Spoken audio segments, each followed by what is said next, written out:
Եթե կարելի է զիջման մասին կարճ հարց տամ եւ վերջին հարցին անդրադառնանք պարոն վարչապետ, զիջելը կամ կոմպրոմիսի գնալը լավ ու վատ բանի մասին չեմ խոսում։ Եթե Հայաստանն է երկու կետերը, որոնք Ադրբեջանն է առաջարկում, համաձայնում է, գնում է զիջման։ Երկրորդը զիջում է, երբ որ ներողություն ասեմ բոլորը, զիջում է, երբ գերիների հարց չենք քննարկում։ Զիջում է, երբ Ադրբեջանին չենք պարտադրում, որպեսզի մեր օկուպացված տարածքներից հեռանա, ասում ենք դա կթողենք սահմանազատմանը։ Բայց Ադրբեջանը որևէ զիջման չի գնում, շարունակում է իր նույն խոսույթը, սա էլ պետք է անեք, սա էլ պետք է անեք, սա էլ պետք է անեք, հետո կմտածենք ստորագրել թե ոչ։ Մենք պետք է X պահից դադարենք աշխարհը ընկալել Ադրբեջանի բառապաշարով, խոսույթով եւ բանաձևերով։ Սա ամենակարևոր արձանագրումն է, որը ըստ էության ես հասկանում եմ, որ ցավոք մեր որոշ քաղաքական ուժեր ամեն ինչ անում են, որ Հայաստանի Հանրությունը, աշխարհը եւ մեր իրականությունը եւ տարածաշրջանը ընկալի Ադրբեջանի առաջարկած բանաձևերով։ Այս ինչ որ նոր խոսում էինք, հարցի դիտանկյունի մասին էր խոսքը։ Երկրորդը իրականությանը չի համապատասխանում, որ մենք գերիների հետ կապված հարց չենք քննարկում։ Չի համապատասխանում դա իրականությանը պարզապես։ Ես էլի բոլորիս հրավիրում եմ վերադառնալ 2023 թվականի դեկտեմբերի քանիսն էր, որ մեր 32 գերեվարված եղբայրները վերադարձան Հայաստանի Հանրապետություն։ Ահա եթե պատկերացնենք, որ այդ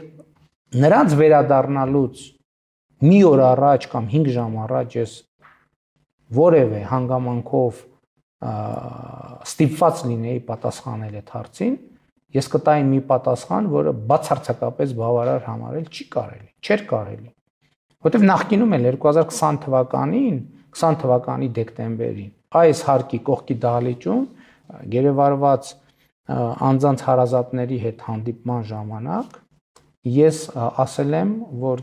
կոնկրետ օր եմ ասել եմ, այսինչ մարդիկ այսինչ օրը հետ կգան, եւ դա տեղի չի ունեցել եւ դա եղել է առաջին եւ վերջին անգամը, երբ որ ես այդ թեմայով որևէ բան խոստացել եմ, որովհետեւ ես հասկացել եմ, որ եթե մի բան, որը մեր որոշման տիրույթում չէ, շատ սխալ է կոնկրետ ակնկալիքներ առաջացնելը։ Ավելի լավ է անորոշությունների համար քննադատությունների տակ մնալ, քան թե ակնկալիք առաջացնել եւ հիասթափություն առաջ բերել։ Ձեր հարցի երրորդ կոմպոնենտն է։ Մենք ինչ ենք ասել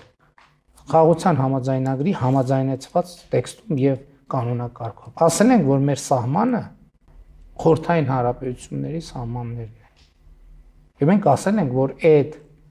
Ալմատիի հռչակագիր բազային սկզբունք է։ Եվ այս սահմանով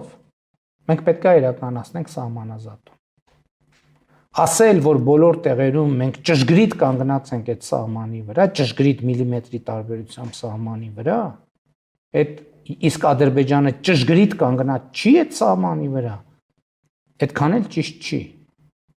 Մենք ինչ ենք ասում, որ տեսեք Ադրբեջանն ասում է, որ Հայաստանը պատրաստվում է ուժային գործողության, ուժային սցենարի, մենք ասում ենք մեր օրակարգում